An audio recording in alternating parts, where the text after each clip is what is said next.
All right, Congress General Secretary Priyanka Gandhi Vadra addressed a public meeting in Dhubri, Assam. We're going to cut across. लेकिन आज देश में क्या हो रहा है, प्यारी बहनों, प्यारे भाई, जो आज देश में हो रहा है उसको समझने के लिए आपका ध्यान मैं कुछ चीजों की प्रति आकर्षित करूंगी।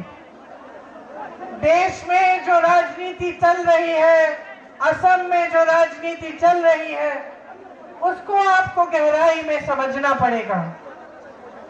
हालात ये है कि एक तरफ अपार सत्ता है, अपार धन है, मेरे मीडिया के साथी यहाँ है, अपार मीडिया आज सरकारों के साथ है। एक जमाने में मीडिया सरकार से सवाल उठाती थी, नेता कुछ गलत करता था तो जनता का प्रतिनिधित्व मीडिया करती थी, सवाल उठाती थी, पूछती थी। एक जमाने में सत्ता को जनता पूछ सकती थी, जनता सवाल उठा पाती थी, लेकिन आज पूरी सत्ता एक पार्टी के साथ है और उन्होंने इस लोकतंत्र को बचाने और मजबूत करने वाले सारे संस्थान कमजोर कर रखे हैं। चाहे वो मीडिया हो, चाहे न्यायपालिकाएं हो, चाहे दूसरे संस्थान जैसे इलेक्शन कमीशन हो, तमाम संस्थानों को कमजोर करने का प्रयास इन्होंने हमेशा किया है। इनके धन बल से सरकारें गिराई जाती हैं, सत्य का जो पथ है इन्होंने छोड़ डाला है। तो आज चाहे असम में, चाहे पूरे देश में एक ऐसी राजनीति चल रही है जो जनता के लिए नहीं चल रही है। असम के अपने मुख्यमंत्री को देखिए और उनकी तुलना बाकी मुख्यमंत्रियों से कीजिए जो कांग्रेस के प्रदेशों में कांग्रेस की सरकारें चला रहे हैं। आप रेवंत रेड्डी से पूछेंगे कि रेवंत जी तेलंगाना में आप क्या कर रहे हैं, तो वो आपको सारे काम गिनाएंगे। वो कहेंगे कि जो कांग्रेस पार्टी ने गारंटी दी थी चुनाव से पहले, उनको पूरा करने का काम कर रहा हूं। अगर आप आज कर्नाटका के सीएम से पूछेंगे कि आप क्या कर रहे हैं, तो कर्नाटका के सीएम आपको बताएंगे कि जो कांग्रेस ने गारंटी चुनाव से पहले दी उनको पूरा करने का काम कर रहे हैं। इसी तरह से जहां जहां कांग्रेस की सरकार है, आप वहां के सीएम्स को देखिए और आपको पता चलेगा कि सेवा के लिए समर्पित हैं। लेकिन यहाँ असम में माफियाओं का राज चल रहा है। भू माफिया, सुपारी माफिया, बालू माफिया, कोयले का माफिया, हर तरफ देखे तो वसूली और माफिया चल रही है।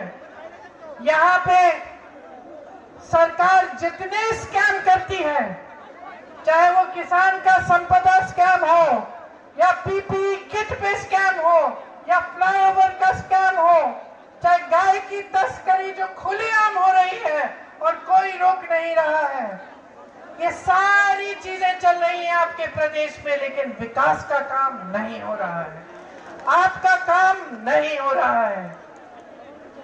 यहाँ के सीएम के खिलाफ बड़े बड़े आरोप थे जब वो कांग्रेस पार्टी में थे,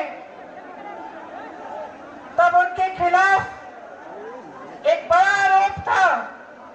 जैसे ही वो बीजेपी में शामिल हुए, वो सारे आरोप गायब हो गए।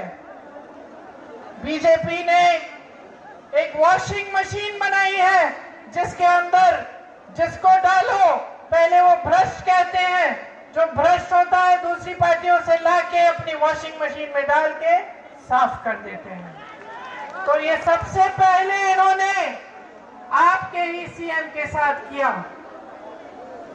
और ये मिसाल बन गया पूरे देश के लिए कि एक तरफ ये कहते हैं कि भ्रष्टाचार हो रहा है और दूसरी तरफ जो भ्रष्ट है उसको अपनी पार्टी में ले लेते हैं और सारे आरोप सारे के सब थम जाते हैं, ठंडे बस्ते में डाले जाते हैं।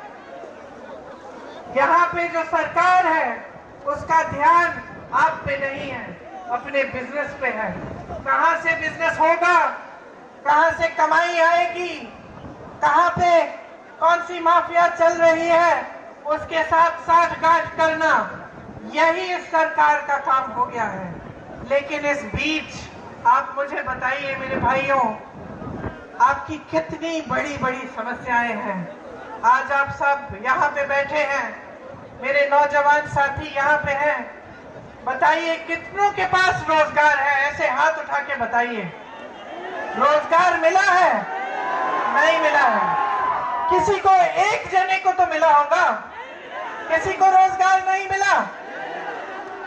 बहने, किसी को रोजगार नहीं मिला है, क्योंकि सरकार का पूरा ध्यान अपने स्वार्थ पे है। मंत्रियों का, सीएम का, सबका अपने ही स्वार्थ पे है। हम कैसे कमाएंगे, जनता कैसे कमाएगी, जनता के क्या संघर्ष हैं, कोई इन पर ध्यान नहीं दे रहा है।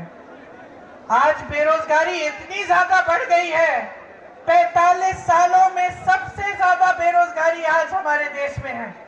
आपको मालूम है 70 करोड़ लोग बेरोजगार हैं, 70 करोड़।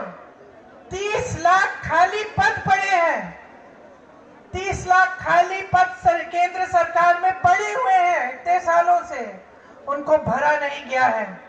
जिससे बात करो बेरोजगार है। आप सबने मेहनत से पढ़ाया लिखाया, बहुत मेहनत की, कोई खेती करता है, कोई मजदूरी करता है, कोई जॉब करता है, किसी के पास छोटी दुकान है। आप सब क्या चाहते हैं अपने बच्चों के लिए? आप उनको बड़ा बड़ा करके उनके भविष्य को बनाना चाहते हैं, है कि नहीं? पढ़ाते लिखाते किस लिए हैं?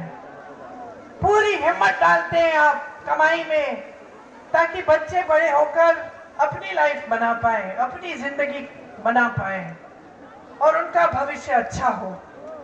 लेकिन आज चाहे जितना भी काम आप करें, चाहे परिवार में आप काम कर रहे हैं, महिलाएं चाय के बागान में काम कर रही हैं, पुरुष मजदूरी कर रहे हैं, किसी का कहीं पे जॉब लगा हुआ है, फिर भी कमाई पूरी नहीं हो रही है। ये सच है कि नहीं? फिर भी जब आपको दुकान जाना पड़ता है कुछ खरीदने के लिए तो घबराहट होती है। जब कोई बीमार पड़ता है तो पूरे परिवार पे संकट आ जाता है कि कैसे इलाज कराएंगे। सही बात है कि नहीं? सही बात है ना? कुछ टूट जाता है घर में, बारिश आती है, पानी आ रहा है, उसको ठीक करना है, अब कहते हैं कोई बात नहीं, बाद में कर लेंगे, अभी पैसे नहीं है। बच्चों की फीस भरनी पड़ती है, बच्चों के लिए वर्दी खरीदनी पड़ती है, मुश्किलें भरी पड़ी हैं। मिट्टी का तेल, सब्जी, पेट्रोल, डीजल सब महंगा हो गया है। जो खेती करता है वो खेती में कमा नहीं पा रहा है, एमएसपी तो मिलती ही नहीं है आपको। और खेती में जितने भी सामान आप इस्तेमाल कर रहे हो आज, सब पे जीएसटी लगा के उनको महंगा कर दिया है। For more such videos, subscribe to the NewsX YouTube channel, hit the bell icon.